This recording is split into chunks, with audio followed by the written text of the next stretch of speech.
Selamat pagi guys, kembali lagi dalam episod seterusnya Podcast Sport Edik. So bersama saya pada hari ini, tidak asing lagi dalam dunia larian.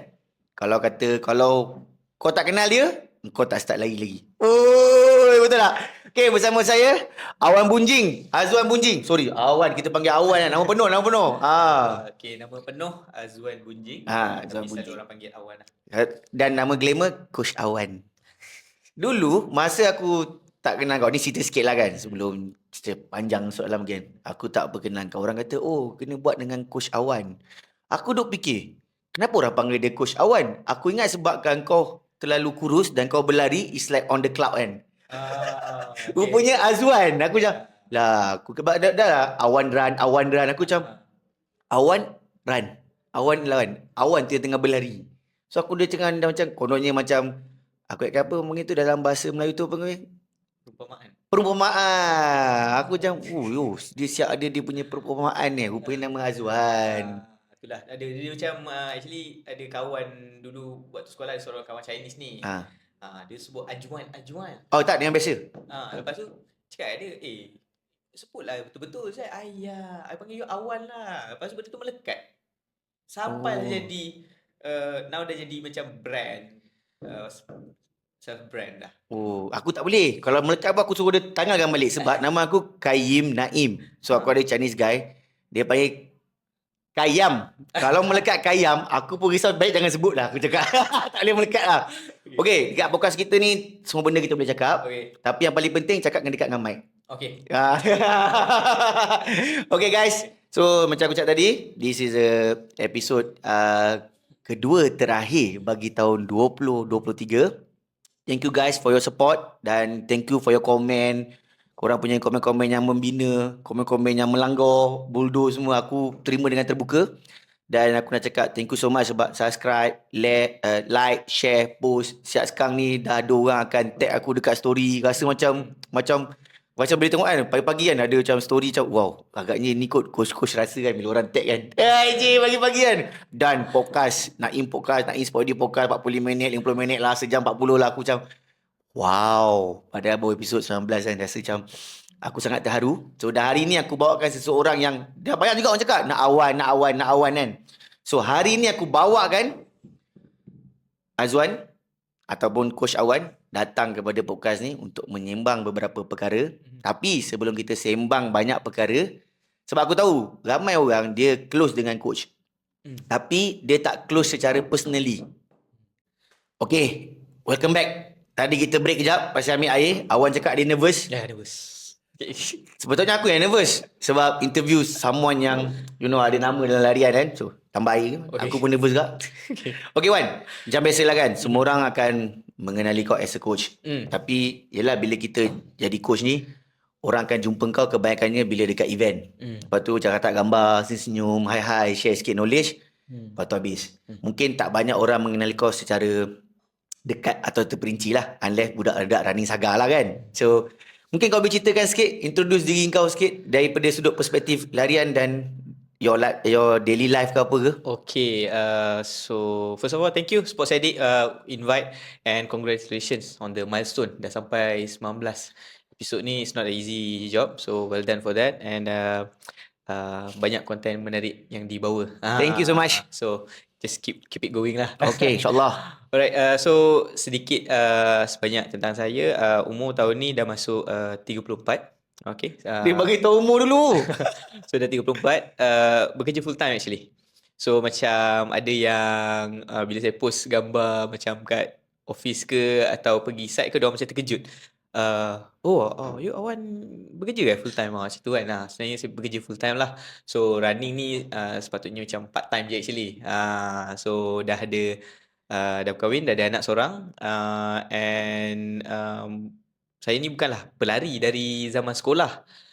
So macam waktu campus actually baru start lari, suka-suka nak bagi cantik resume. Masa zaman university life lah. Masa zaman universiti. I mean waktu sekolah ada lah lari Menentang Desa. Tapi Menentang Desa yang macam sampai kat satu route tu, tengok route tu bas untuk balik rumah, saya naik bas terus balik. Maknanya dulu DNF. Dulu Awan level-level atas je lah.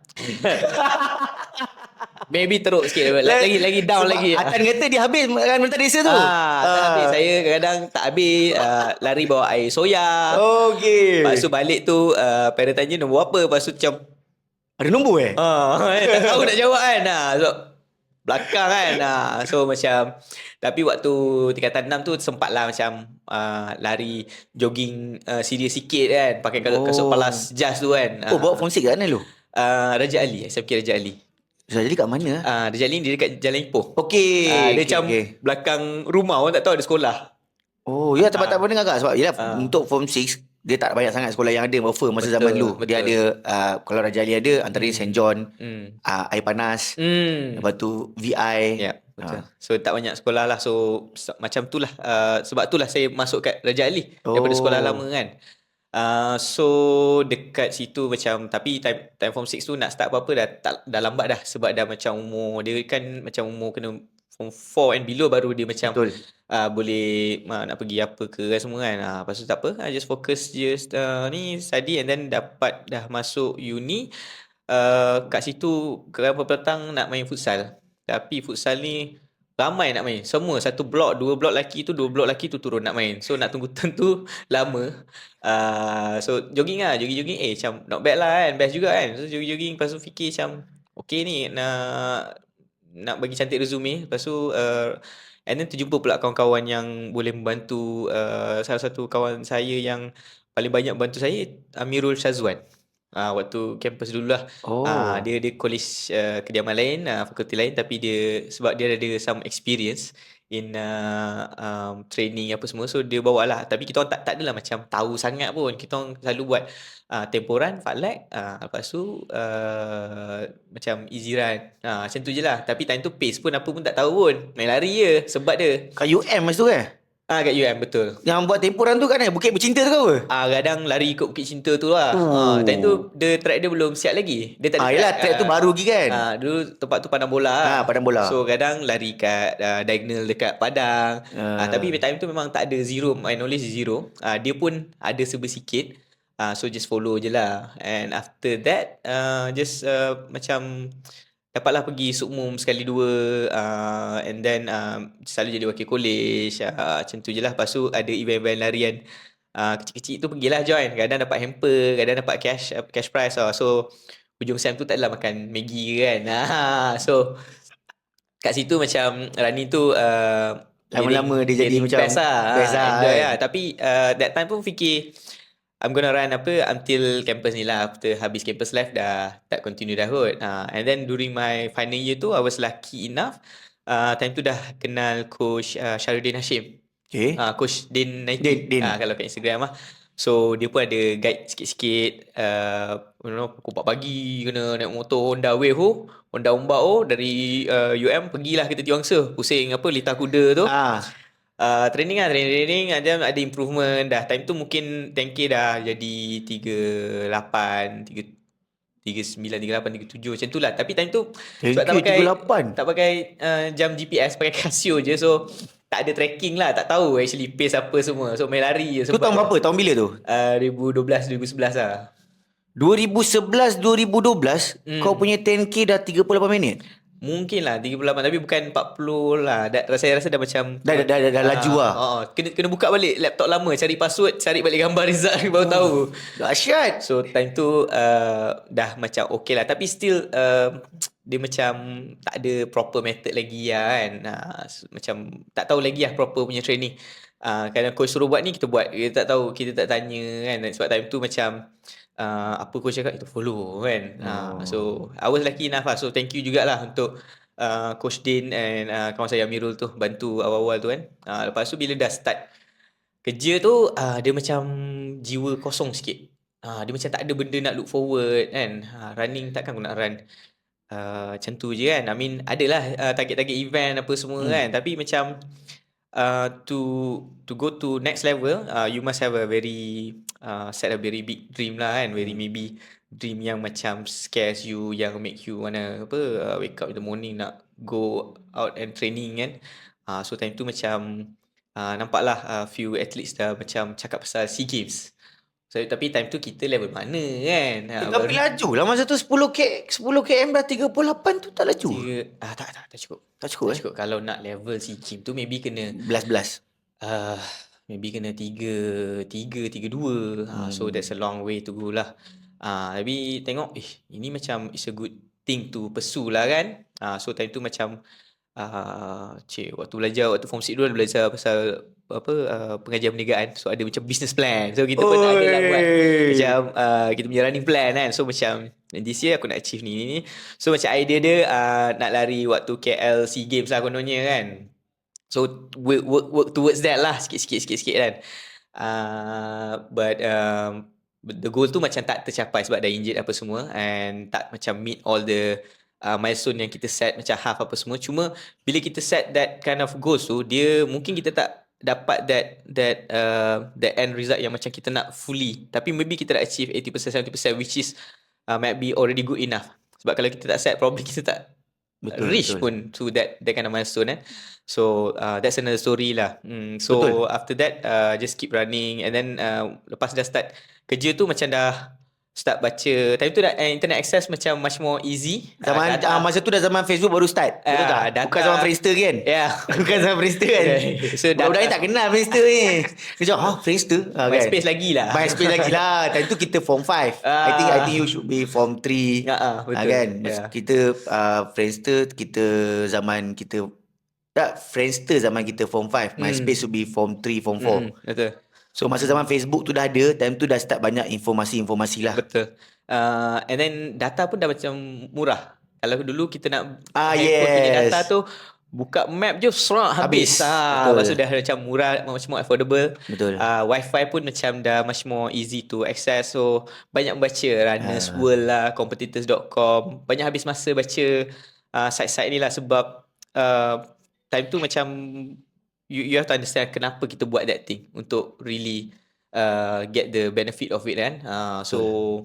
Dah tahu macam tu semua macam try to come up with a training plan, start baca buku, beli buku training and then tapi untuk maybe for more towards personal punya ni lah. Personal punya reference lah. Time tu tak ada macam coach-coach orang ke apa ke. Tapi kalau orang tanya je opinion, bagi je lah nasihat macam tu, guide sikit-sikit je lah. Ada orang macam tu.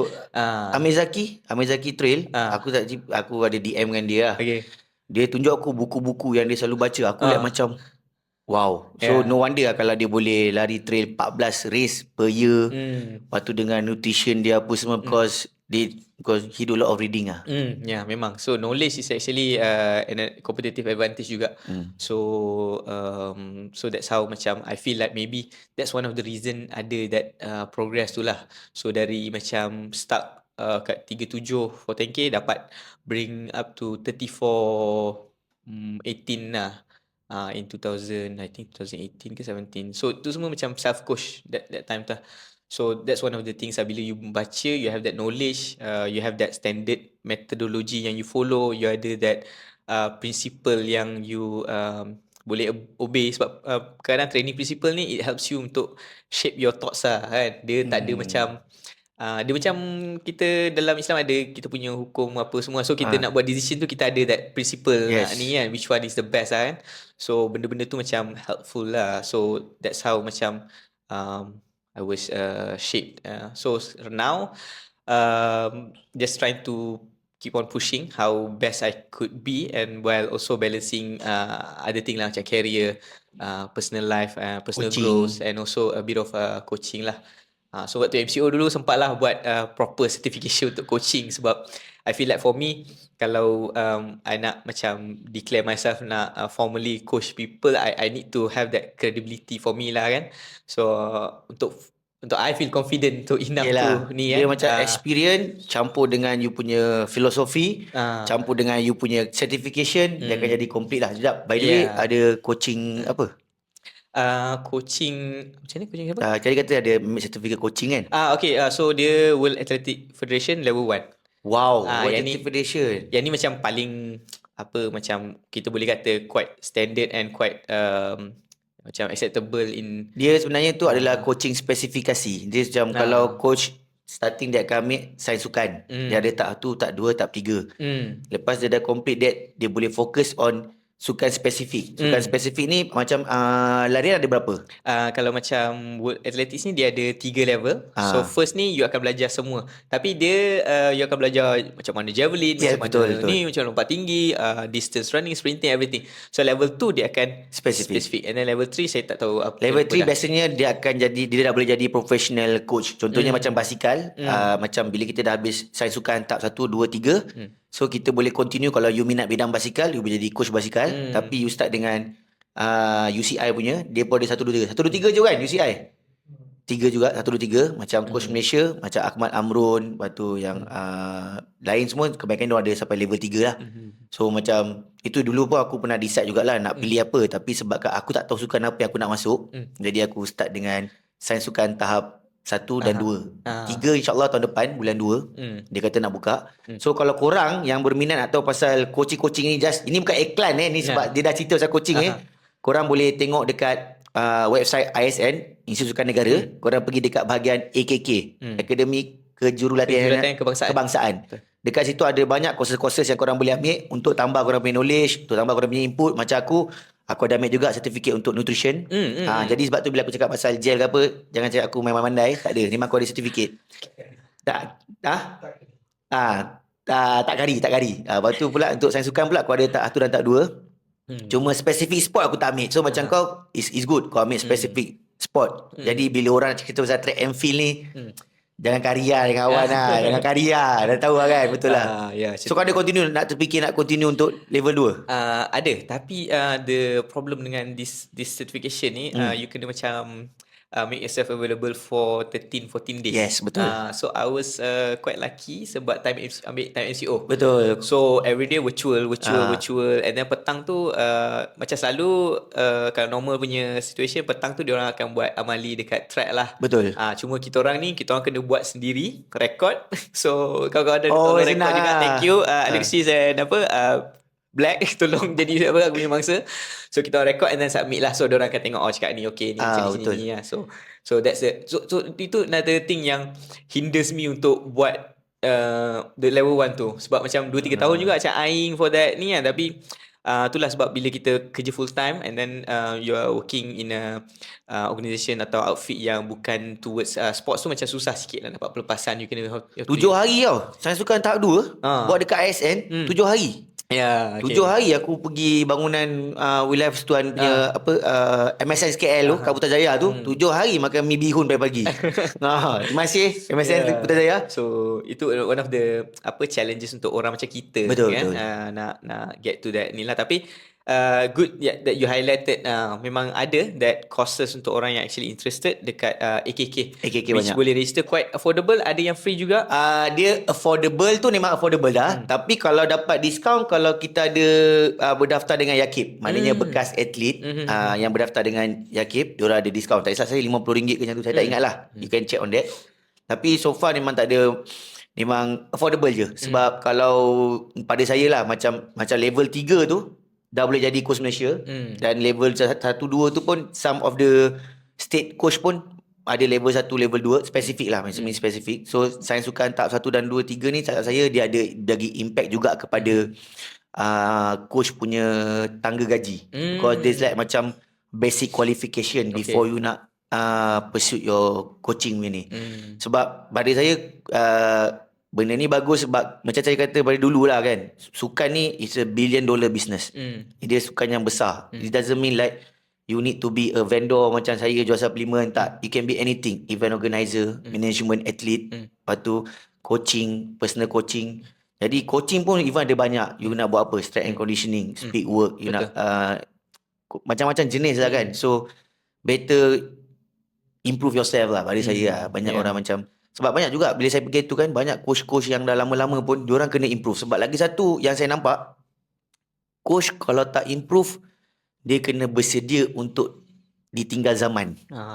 Ya, betul. Ini yang paling saya nampak. Sebab kadang-kadang saya nampak pengalaman saya lah berurusan dengan coach-coach, persatuan-persatuan. Kita kena faham yang science and technology dalam sport science ni, dia punya pergerakan tu terlalu laju. Betul. Macam dulu lah, jump bola macam mana? Sekarang bola macam mana? Jump pun dah beza banyak. Betul. Same goes to teknik, training.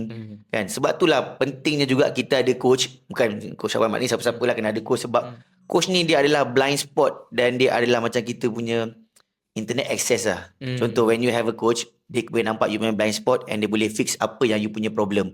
Dia tak perlu suruh you lari 10 kilo. You dah tahu dah nak lari. You dah tahu dah apa kena buat. Tapi the blind spot tu, dia boleh menilai macam, oh, you're not ready yet. Oh, you're not, sebab macam experience lah kan. Macam siapa tu lah yang kawan kita yang the Chinese guy yang anak dia dua orang perempuan yang you coach tu. Minghan. Minhan. Bang, salut. Dia cakap kan, oh, dulu ni, tahulah dia cakap jangan laju kan. Tapi dia cakap dia betul, anak dia improve a lot. Anak dia coach dengan you kan. So, Kan, dia kata banyaklah improve. Macam anak dia memang boleh lari dah pun, tapi dia nak improve sampai hari tu, masa timing dia pun untuk sukses pun improve dia kata. Ada 1 second PB. So even with a bit of relax punya Hari dia macam take a break kejap and then come back. So it's good to see them ni lah progressing. Lepas tu dia pun masih muda lagi anak dia tu. Form kan, masih sekolah kan. 13 12. Okay, so 13 duduk kembar, sorry. Duduk kembar 13. Itulah. Tapi dia macam kan, a lot of improvement lah. Dia pun ada go through banyak coach. Dia kata different coach, different method, different coach. Tapi ada setengah method tu sesuai dengan kita. So betul. Tak salah untuk kita tinggalkan coach kita ke apa ke, sebab kita nak cari method yang sesuai. Betul. Sebab tu bila Mak kata siapa, kita punya coach seorang lagi tu, Oakley, Okasha kata apa, kita kena tahu apa, kita kena apa, kena kenal coach kita. Kita tak boleh kata, oh dia ni kata coach ni bagus, pergi lah. Tak, mungkin coach tu bagus untuk dia, tapi tak bagus untuk you. Betul. Kan, nampak tak Awan punya intro paling panjang. Sorry. Tak ada hal. Cuma tak, that's good. Maknanya people nak tahu yang, yelah, people assume, macam cakap tadi lah, people assume you kerja full time. Kan, kerja lari full time. Macam, oh coach kerja. Dia tak tahu ke coach ni dak lenyap hijau. Nak juga cakap kan. Okay. So you punya introduction pun is good. Kita pun dah tahu semua. Okay, kita nak cerita sikit lah kan. Selain kan macam you dah jadi coach. Okay, selain daripada you buat personal coaching apa semua, you juga adalah coach untuk Adidas KL. More towards captain. Oh, captain bukan coach. Lah Jo, information salah lah Jo. Ni kata coach. Aduh. Tak apa. It's maybe saya macam ada dua role lah. Jom betul. Aku yang salah. Sorry Jo. So macam example kan, apa role Adidas captain ni? Sebab macam hari tu aku tanya juga dekat Atan. Okay. Apa role dia? Sebab dia kata dia pacer. Kita pula terkejut lah. Atan pacer. Kalau Atan pacer, aku ni dah boleh jadi atlet Adidas lah. Cik, tak ada Atan. Aku Atan. So kalau rupanya Atan kata dia adalah pacer, tapi untuk pace yang dia lari lah. Maknanya pace I think 6 lebih 7. Dia untuk pace 8. That's good lah. So macam role captain pula, apa dia? Mungkin boleh share sikit sebab saya confused. Okay. Rupanya captain lain. Macam Syed apa? Syed pacer. Syed pacer. Lepas tu yang ARKL pula?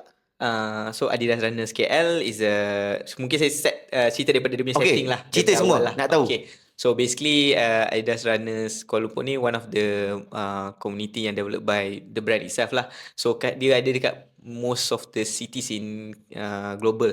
So ada kat Sao Paulo, ada Tokyo, ada Singapore, ada Jakarta ada. So KL is one of it lah.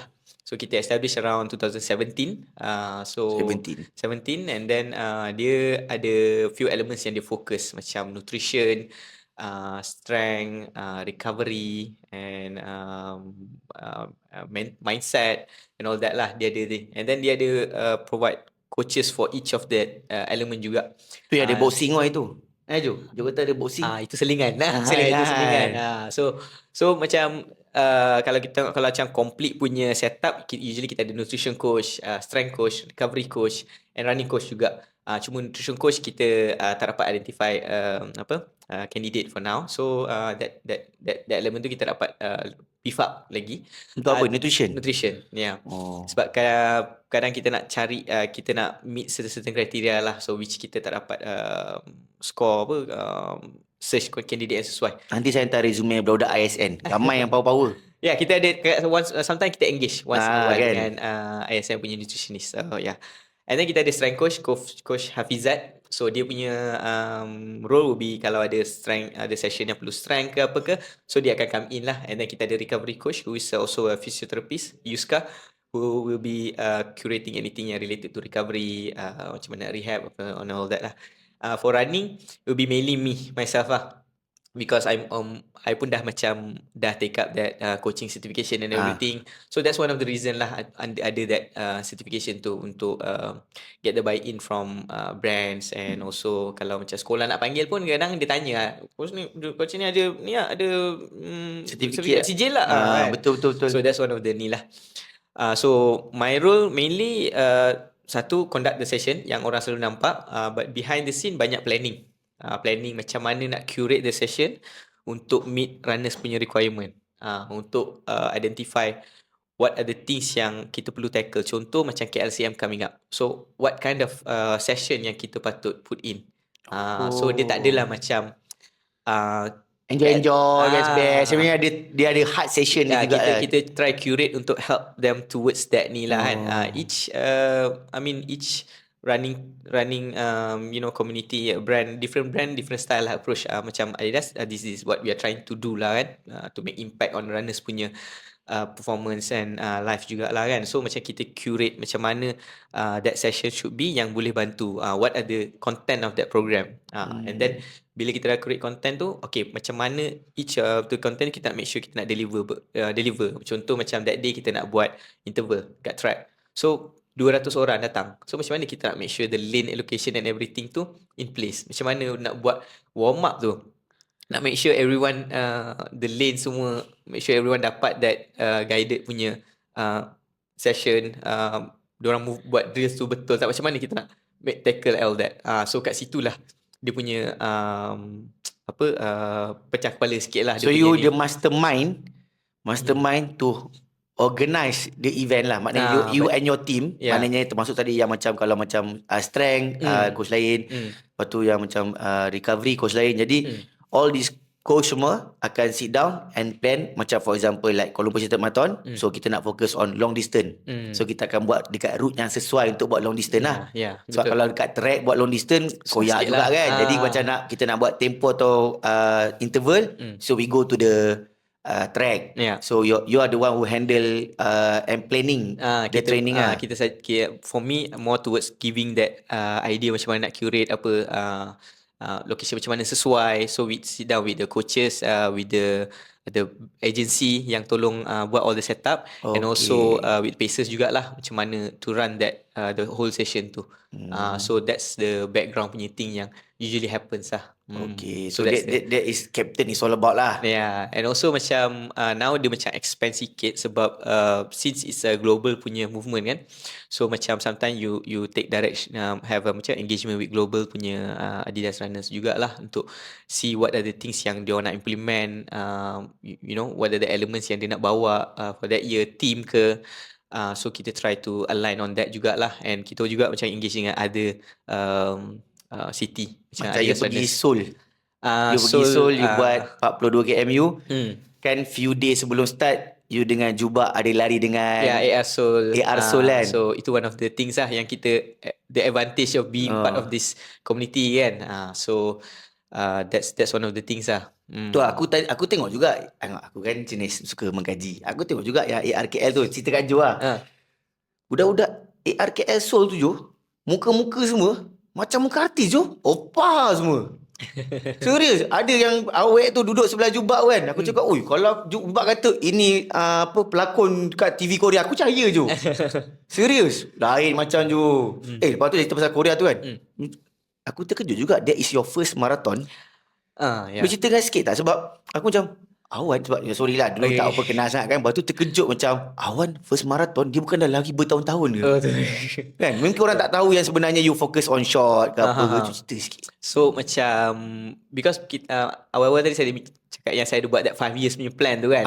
So macam the original plan tu buat FM 2017-18 lah macam tu. I pun dah lupa dah the plan tu. Tapi 5 years plan? So macam dia start macam 2014 2014 lah kan. So macam the end goal is to macam dah buat full marathon. So that's the plan lah. Nak prepare towards that lah kan.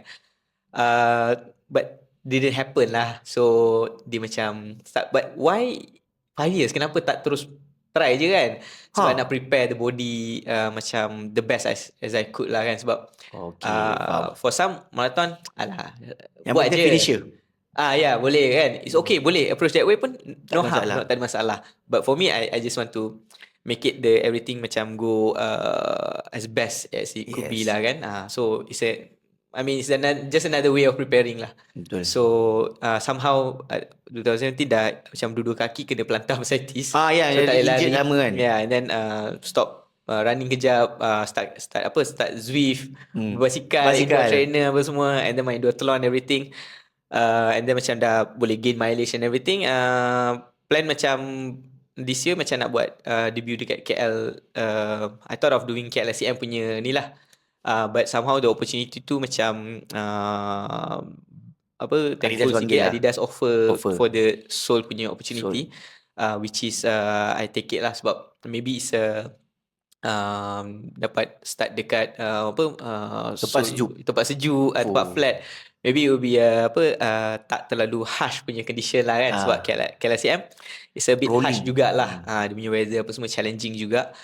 So buat dekat, and then satu lagi bila dekat KLSCM orang mesti macam banyak expectation apa semua kan. Yang ni tak siapa tahu pun. Kalau tak tahu macam dah habis lari ke? Dah. Apa result? Yalah rahsia.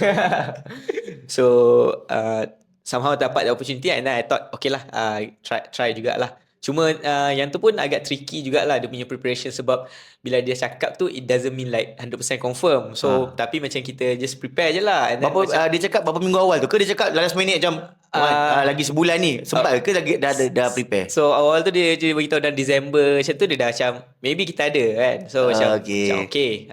Then terus buka start training plan lah based on dia punya finishing date tu kan. Event date tu kan.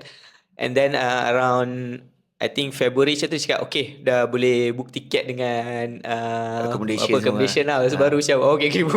Tapi memang dah prepare well lah. So training wise okay dah prepare. So that mean that is your first that is your first official full marathon lah. Tapi previously mesti pernah buat juga kan. Ya kita sebelum tu ada buat satu time trial with Haziq. Time trial 42 km. Yang Jubak naik basikal tu. Yes. Yang Jubak kata buntut dia dah kematu tu. Thank you Jubak, thank you. Kata bagi air kan. Tu dah pernah, that means dah pernah buat 42 km tapi unofficial. So the official yang masa dekat Seoul tu lah. And that is the only one full marathon yang you buat lah so far. Official. I think this year dapat another opportunity lagi to Sydney Marathon.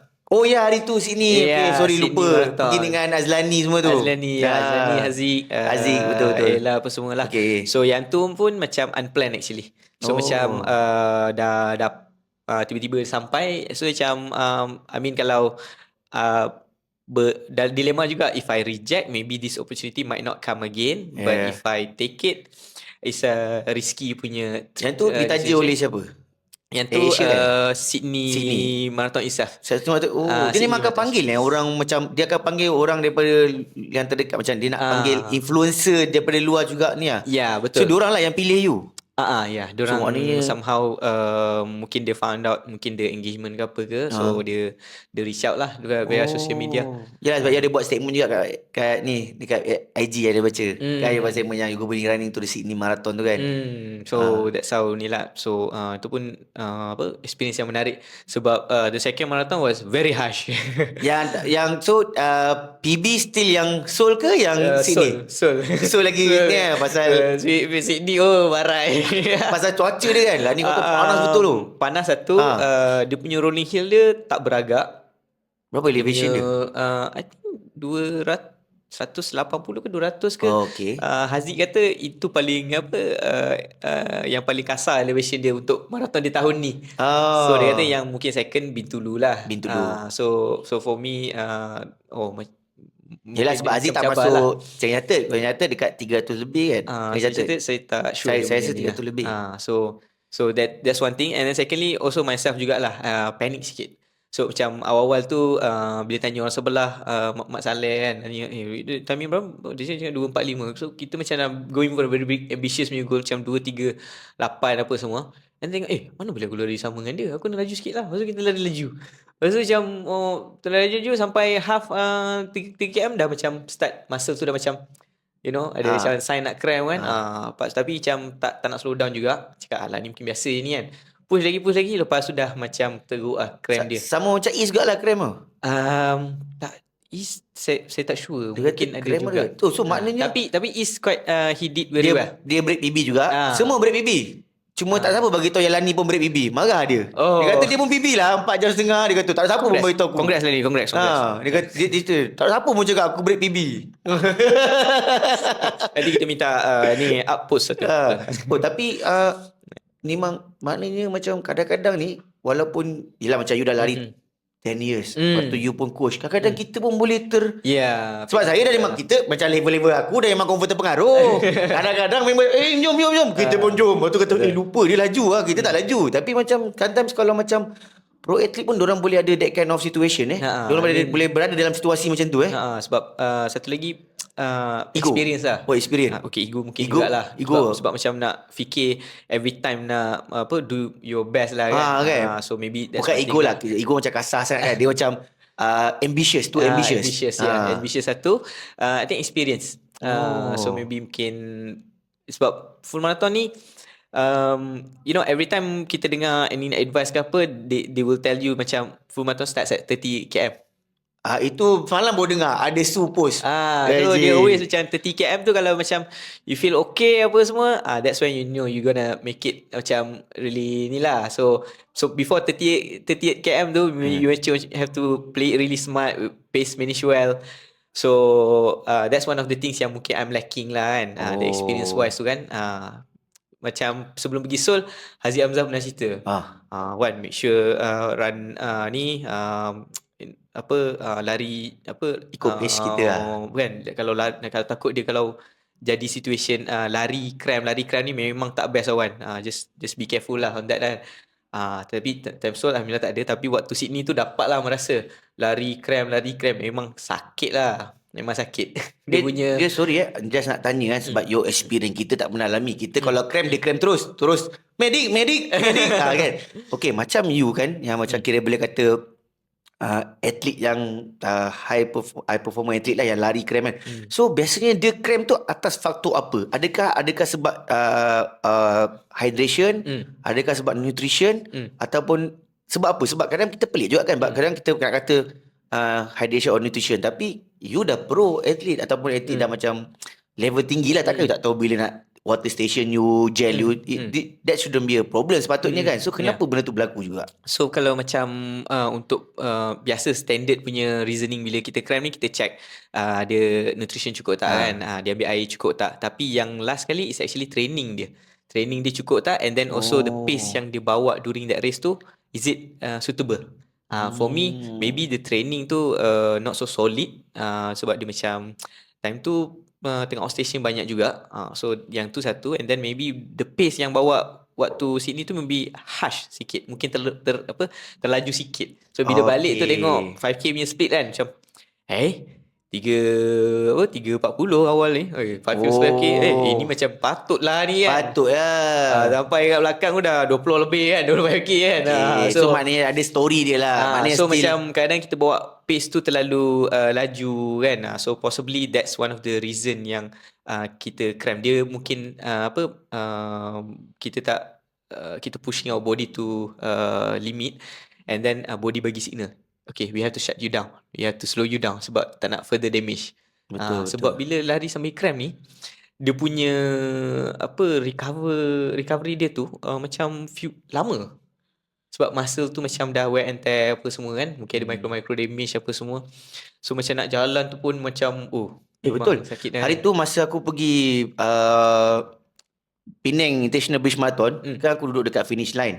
Kan aku ada buat reel tu kan. Yang ada satu brother tu yang kaki dia sampai dia tarik macam tu kan.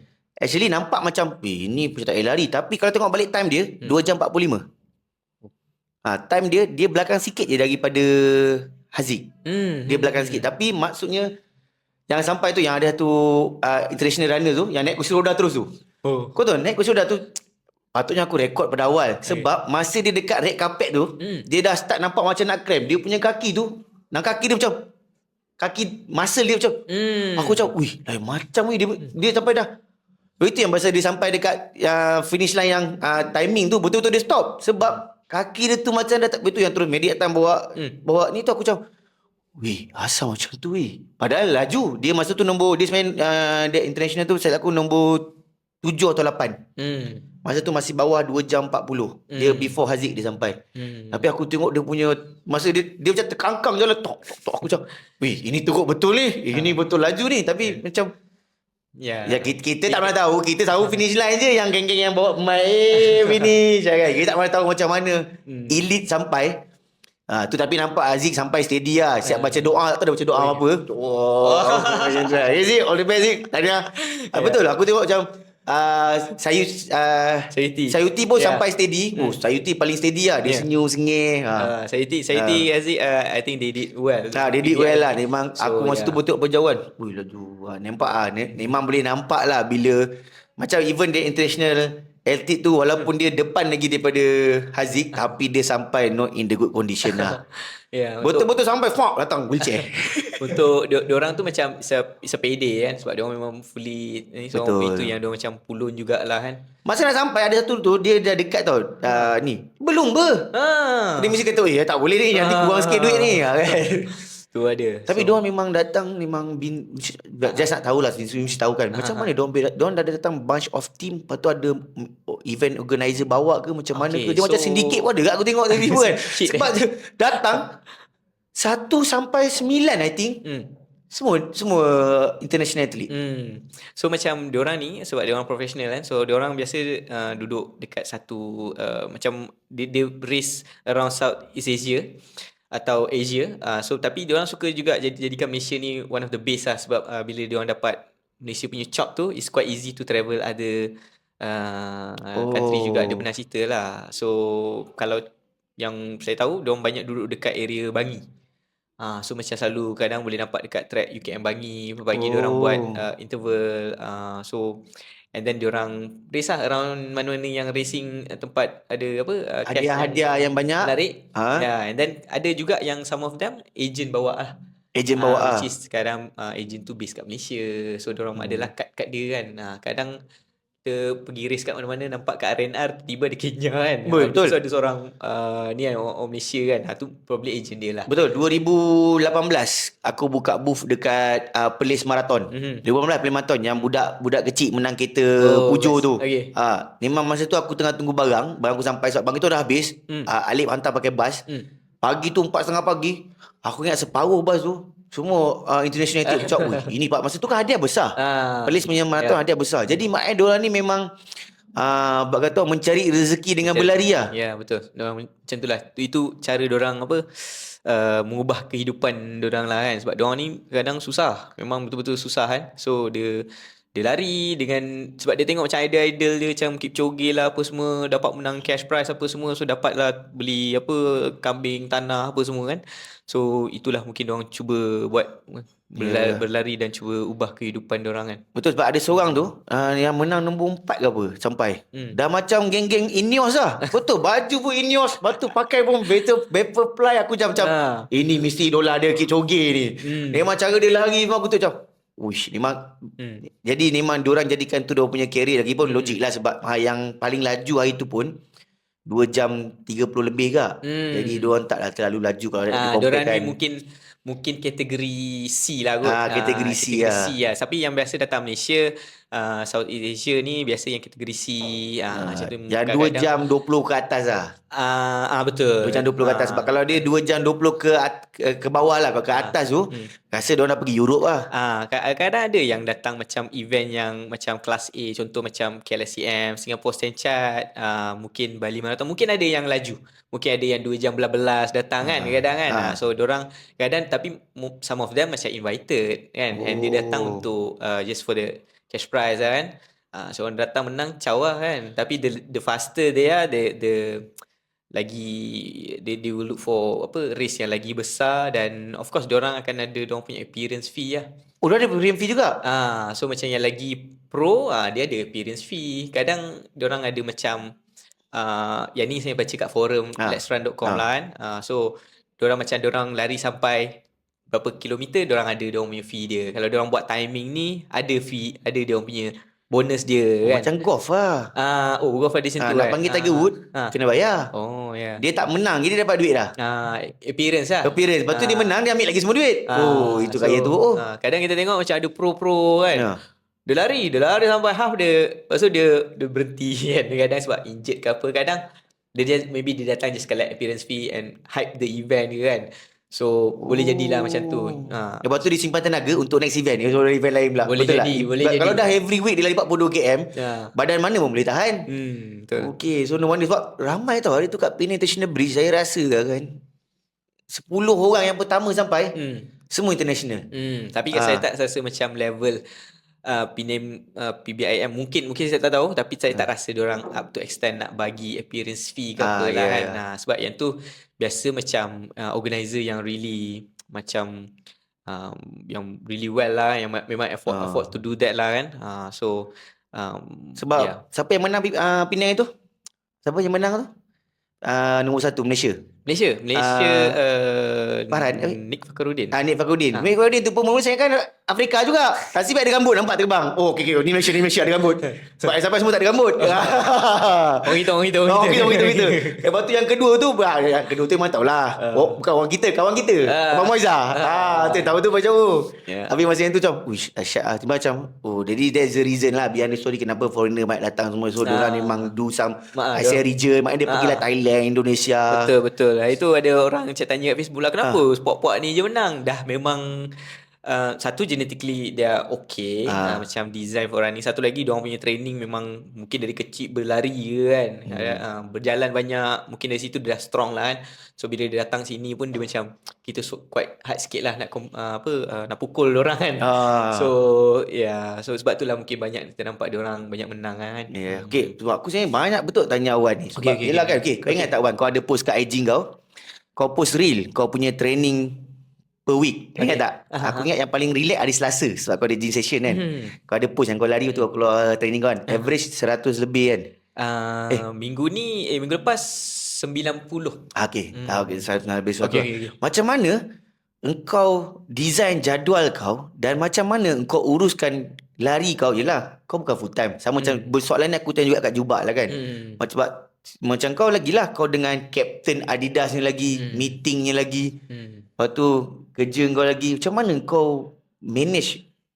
Dan macam budak cakap ingatkan abang full time lari. Aku pun ingatkan kau full time lari kan. Rupanya kau macam mana kau manage to get that kind of mileage yang banyak macam tu? Sebab yelah mungkin budak-budak pun yang baru nak lari kan. Macam aku pun kadang bila mileage 60, 50 pun macam, tapi nasib baik coach aku baik. Dia bagi mileage pendek-pendek lagi. Tapi sooner akan panjang lah. Tapi macam mana kau manage kau punya time tu? Pasal dengan, lepas tu campur lagi. Hari Khamis kau ada lagi working class champ. That means kau akan handle juga kau punya community running. Jadi boleh ceritakan, lepas tu cerita sekali working class champ ni dengan Zik. Zik masih baik injured, datang jadi MC je aku tengok.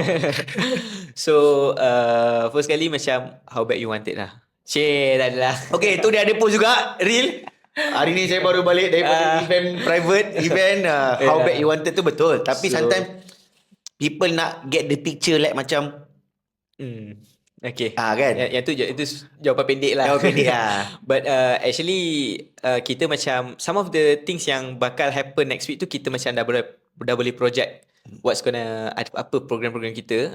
Maybe ada dinner ke apa ke, ada meeting ke apa semua. So kita boleh project and then kita try sesuaikan kita punya training plan lah kan. Tapi ada some days mungkin kita terpaksa skip fully kan. So kita tukar hari tu jadi rest day. So kita rest day yang sepatutnya mungkin hari Sabtu kita jadikan mungkin hari Selasa contohnya. Mana boleh rest day Sabtu? Sabtu LSD. Rest day Jumaat. So contoh macam tu lah kan. Tapi the first thing is macam disiplin lah.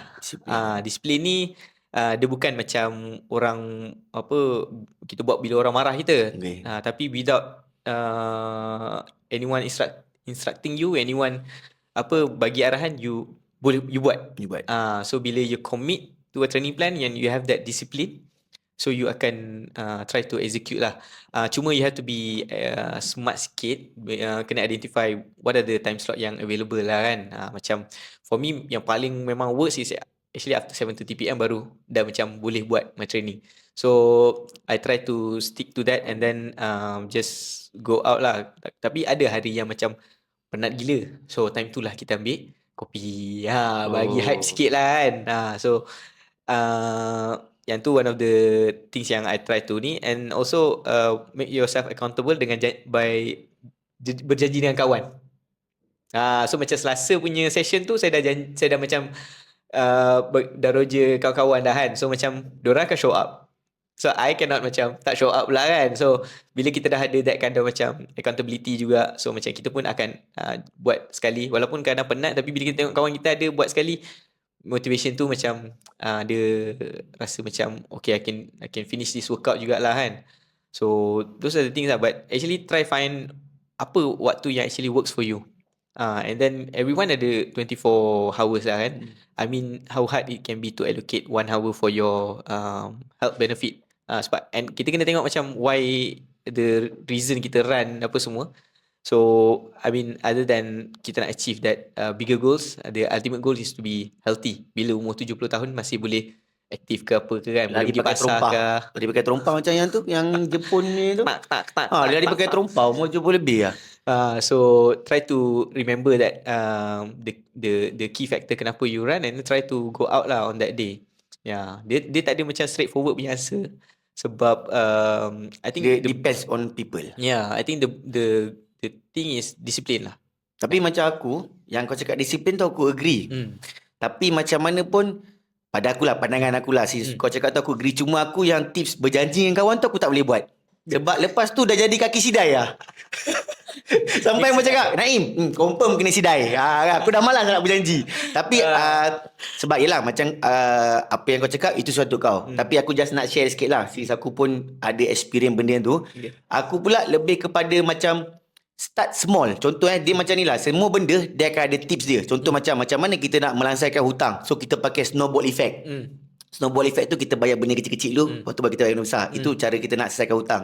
So snowball effect. Tapi pada aku, kalau comes to training, kita kena reverse psikologi kita. Macam, lari 5km ni sejam je. Kalau kau tak buat apa pun, sejam tu macam kalau kau duduk fikir-fikir pun, 8 tu boleh sampai pukul 9 dah. So daripada kau duduk macam buat kerja ni, better kau slot 1 jam. Dan lagi tu aku cuba untuk lari on pagi. Sebab biasanya malam, kadang-kadang dia jadi macam lepas dah, kadang-kadang malam tu kita tak penat. Tapi kita stres tengok masyarakat di sekeliling kita yang berurusan dengan kita ni. So kita macam, alah, lepak kejap lah. Bila lepak kejap macam masa. Tapi kalau pagi tu dia macam dah bayar hutang awal-awal lah. Okay, settle. Pagi dah settle. So 10km lock. Kan, malam tu baru ni kan. Tapi itulah. Dia ada beberapa approach lah. You can macam try positively motivate you.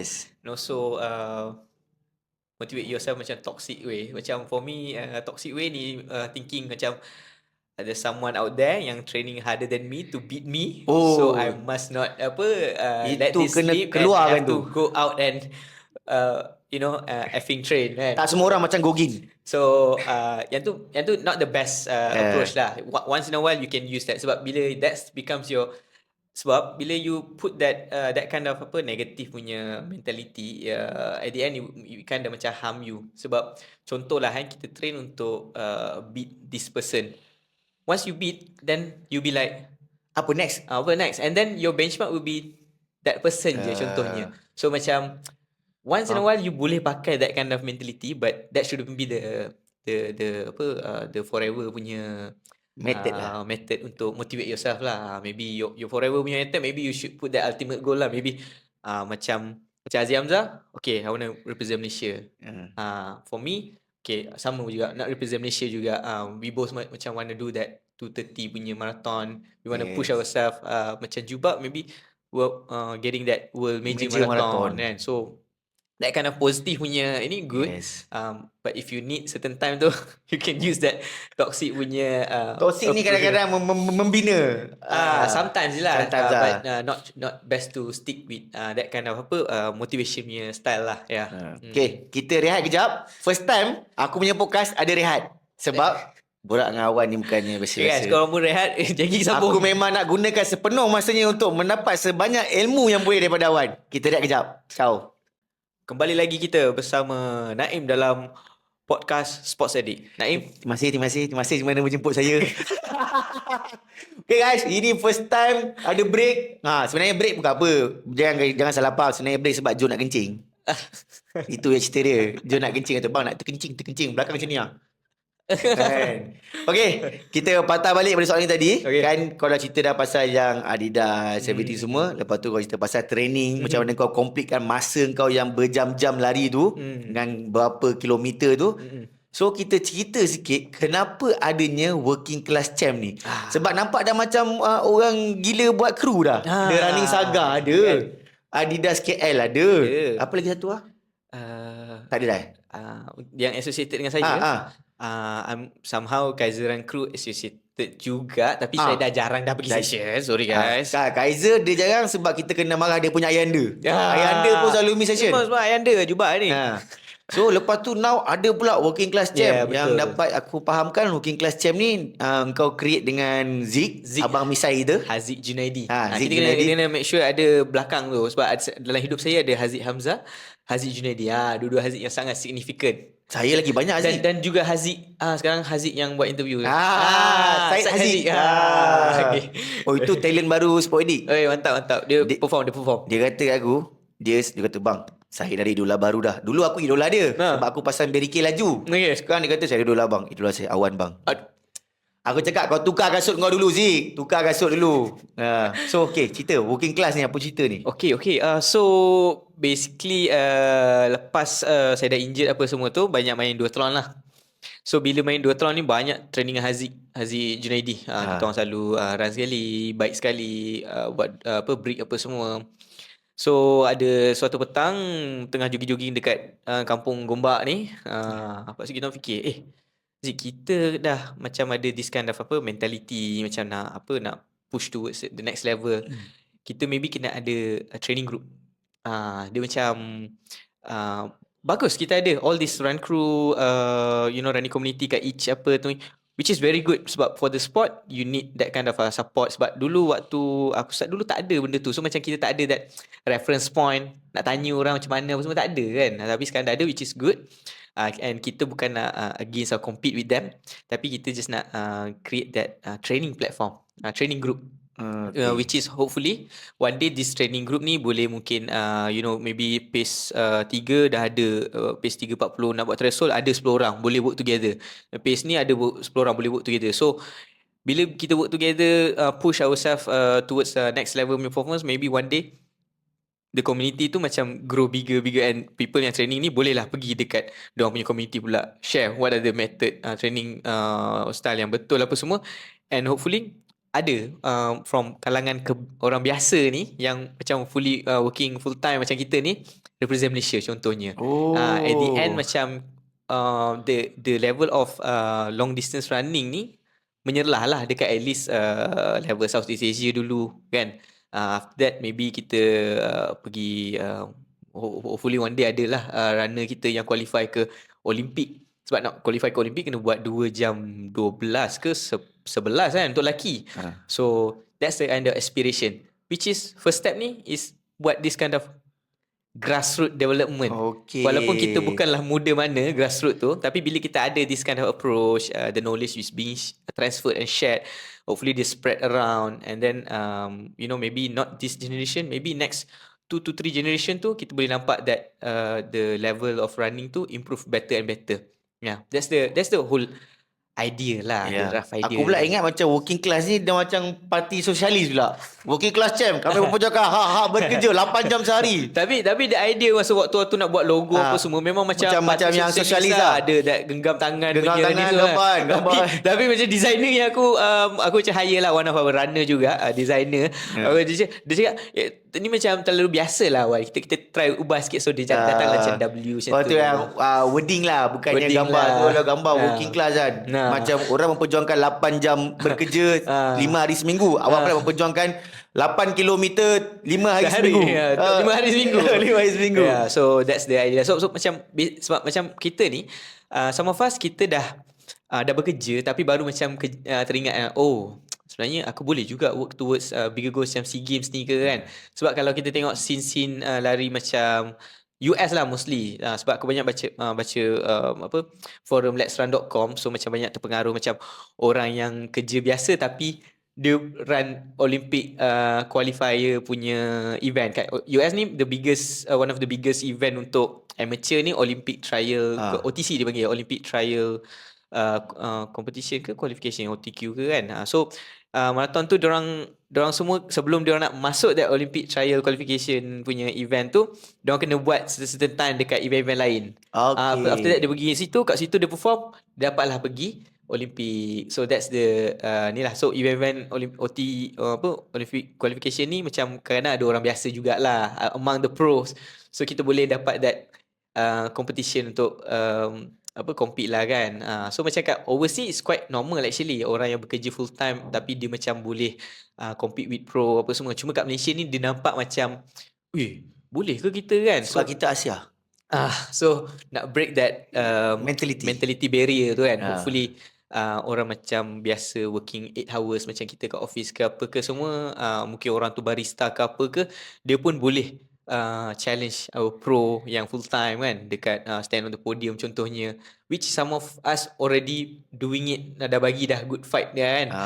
But hopefully kita boleh push towards that next level tu. So that's the idea with WCC lah. So yeah. Okay, faham. Sebab macam tadi kau cakap kan, kat Europe dah banyak. Sebab orang Europe work life balance.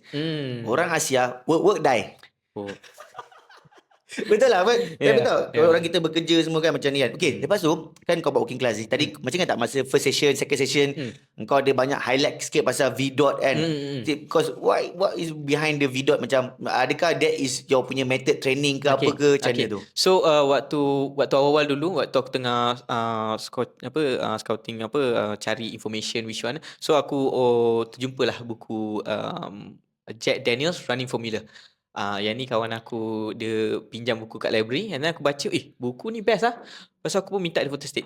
Dulu kan budak-budak kampus kan. Betul. Memang ni saya salah minta tu maaf. Saya minta maaf. Kalau boleh jangan buat. Ada duit, belilah. Ya. Lepas tu memang pergi belilah buku tu, sebab memang dah buy into the idea and nampak dia punya konsep semua working.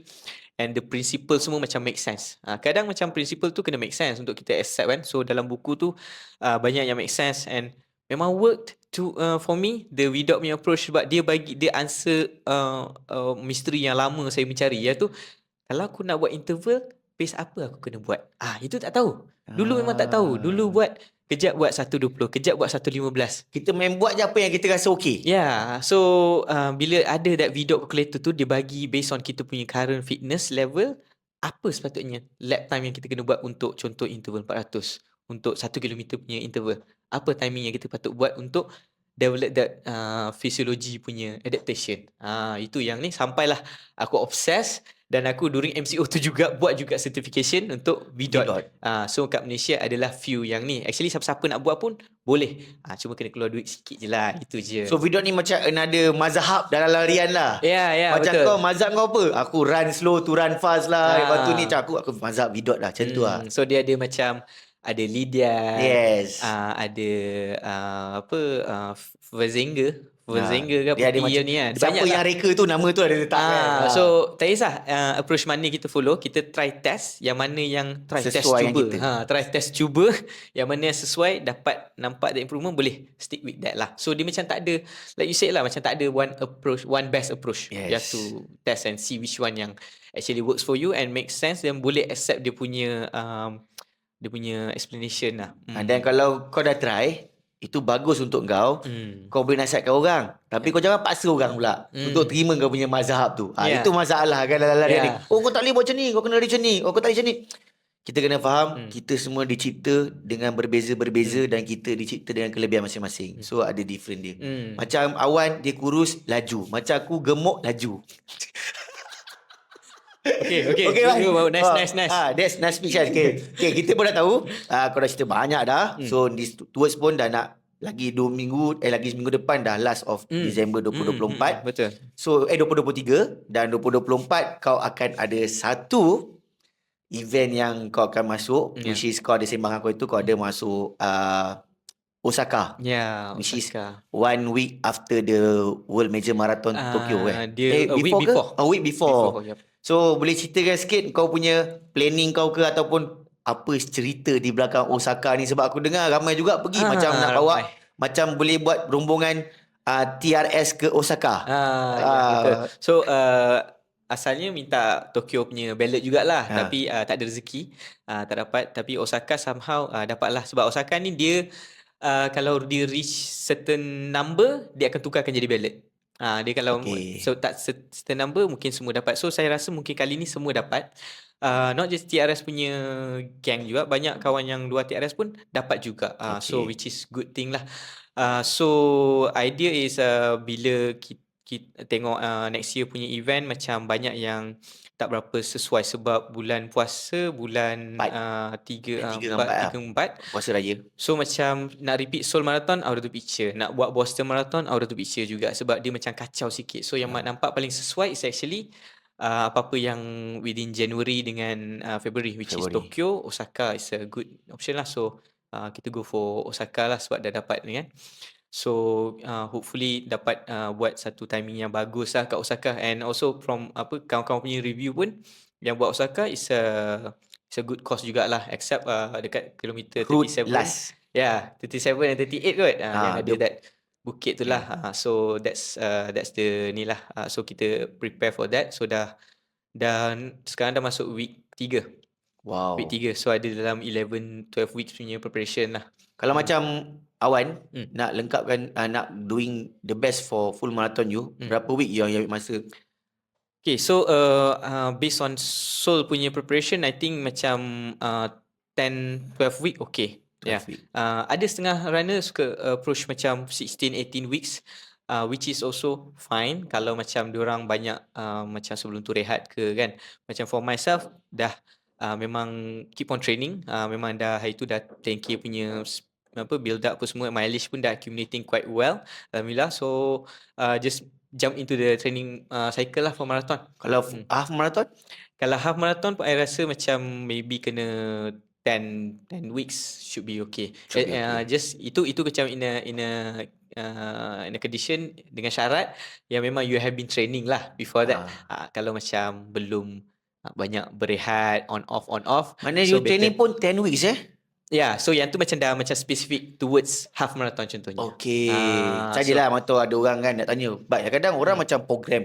Lain orang lain program. Lain orang lain time frame. Ada kata, saya kalau half 6 pun boleh. Tapi maybe dia akan hard session lah. So akan boleh bagi dia injure mungkin ke, tune, penat ke. dia mungkin before that pun dia memang dah always been with a good mileage, memang consistently train, then okay, boleh jump into the ni lah. Cuma lagi lama kita dapat tune properly, lagi better output lah kita boleh tengok kan. So itulah kepada korang semua, that's why you kena ada coach untuk advise you dari segi weekly tu juga kan. Betul.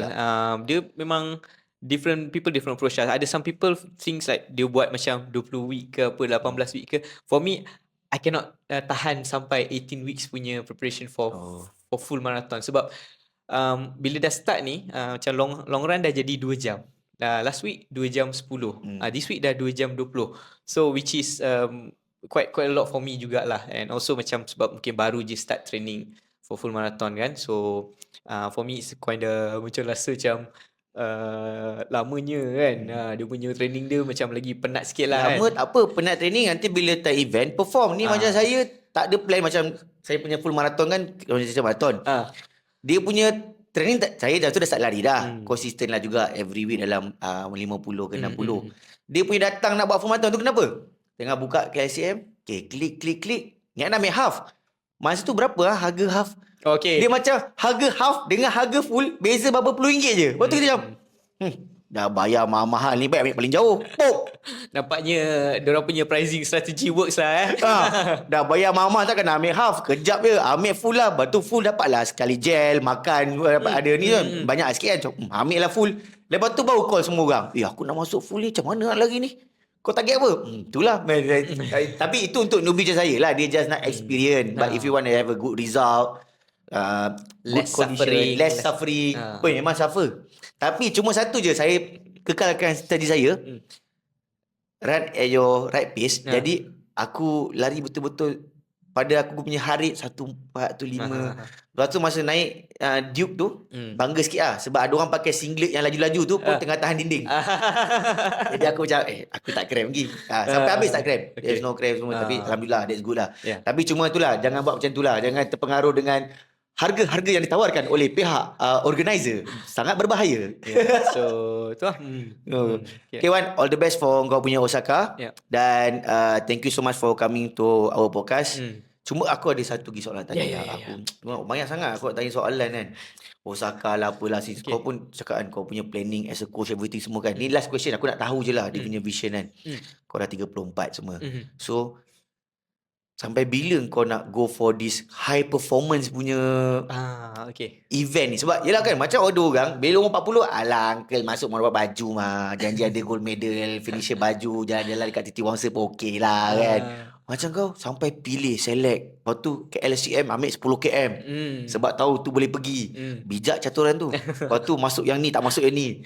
So at age of 34 berapa lama lagi kau rasa kau boleh lari dan what is your target after the running ni? Okay, so a good thing about long distance running ni dia boleh jadi lifelong punya sport.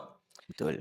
Kalau actually most of the sport boleh jadi lifelong. It's just that how macam berapa lama boleh maintain that high performance punya Yes, high level performance kan? yang penting tu. So macam for me I think maybe up to 38 atau 40 years old maybe boleh hold on to that. After that maybe dah kena relax sikit lah kan. And also nak that time tu mungkin dah fokus lebih sikit kat coaching, more towards community building punya activities lah.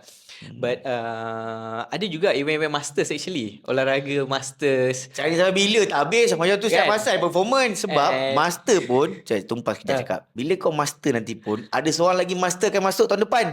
Siapa Jo? Abang Moizah pun jadi master dah. Itu sifu kita. Lalas nanti master. Lalas master pun di timing dah macam pro. Aku cakap, oh ini master ke pro ni? Habis dah kau master. Lepas tu Jubak pun ada 2 years pun dah boleh masuk master. Lepas tu Moizah pun master. Aku macam, lagi 4 tahun, kau 34. Ya betul. Prabudas 36 Jo. Prabudas saya 36. Tak ingat tapi muda sikit lah daripada saya. Muda sikit ke? Rasa muda sikit. Kalau muda sikit, kau master. Dia pun dah master bang. So lepas ni master pun dah tak jadi master lah. macam kategori veteran tu akan jadi challenging sikit lah. Dia tak panggil master, dia panggil Jedi. So kalau macam masters tu selalu yang olahraga punya event tu dia panggil masters lah. Master lah. Which is kategori veteran lah actually Tapi kan. tak veteran lah. Tapi veteran pun dia macam, ini veteran lah, jangan percaya. So boleh maybe kalau that time kalau kesihatan tu okay, badan okay, maybe nak still continue towards that punya kategori pula lah kan. And then challenge anak-anak muda kan tu kan. Sebab saya pun tak nak bagi anak-anak muda relax sangat. Kena keep on pushing ni supaya the level of athleticism tu Betul. keep on improving dekat Malaysia punya level lah kan. Dia secara tak langsung dia dapat memberi muka-muka baru dalam industri yang peringkat lebih tertinggi. So kita ada banyak pilihan. And kalau kita tengok actually Scene Master lagi best actually dekat Malaysia ni sebab tengok diorang macam pergi sana sini which is fun lah juga. Ya, macam last time Pahang kan kau pergi Pahang. Yang tu open.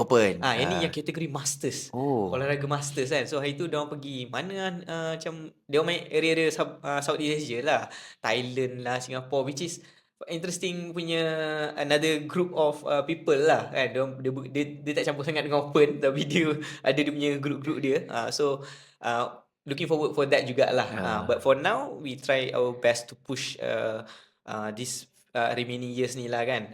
Hopefully another thing nak try complete World Major Marathon. Now of course that's one of the list yang ni lah kan. Cuma dia financially challenging kalau especially yang states punya event macam pergi Chicago, Boston, New York lah kan. So those are the things yang tiket flight mahal sebab dia terlalu jauh. Second dia punya travel fatigue tu, jet lag lagi.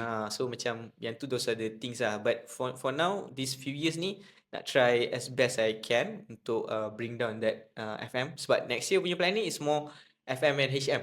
Sebab dah tak ada TKM dah. TKM tu mungkin dah once in a while masuk as a training untuk sharpen up the speed lah. Sebab because apa? Sebab sebelum ni nak masuk FM HM tu macam stuck sikit progress tu sebab tak boleh nak lock that high mileage.